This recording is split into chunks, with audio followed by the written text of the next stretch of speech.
Le programme UE13 aborde ces 3 compétences de la communication écrite. Produire, utiliser et communiquer.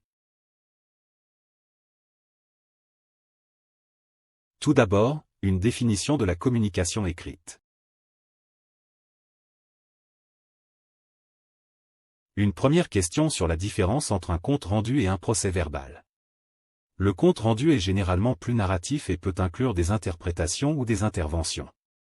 L'objectif principal est d'informer les absents et de garder une trace.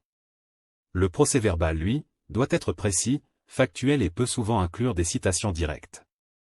L'objectif principal est de fournir une preuve légale des décisions prises et des actions à entreprendre.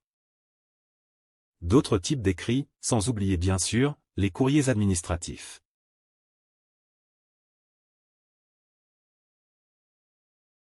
Les logiciels comme Microsoft Word, Google Docs, OpenOffice sont des outils de base pour la rédaction de documents. Ils offrent des fonctionnalités de formatage avancées, des modèles prédéfinis, et des outils de collaboration en temps réel. Pour les outils de gestion de projet, des plateformes comme Asana et Monday aident à organiser les tâches et à suivre l'avancement des projets de rédaction. Il existe aussi des outils de vérification grammaticale et de style comme Grammarly et Language Tool qui vérifient la grammaire, l'orthographe mais surtout, le style d'écriture.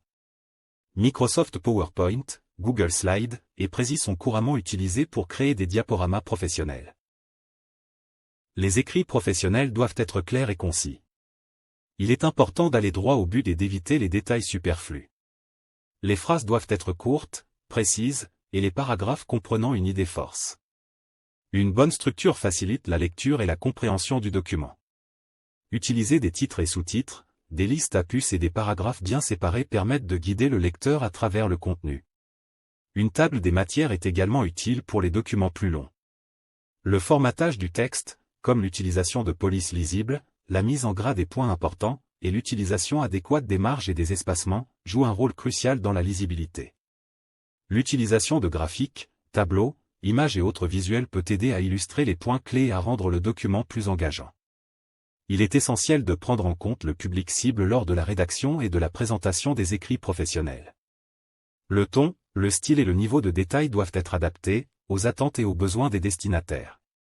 Avant de finaliser le document, il est crucial de le relire et de le corriger pour éliminer les erreurs de grammaire, d'orthographe et de style. Utilisez des outils de vérification et, si possible, demandez à un collègue de relire le document pour un retour supplémentaire. Voilà quelques bonnes pratiques de communication professionnelle sur LinkedIn.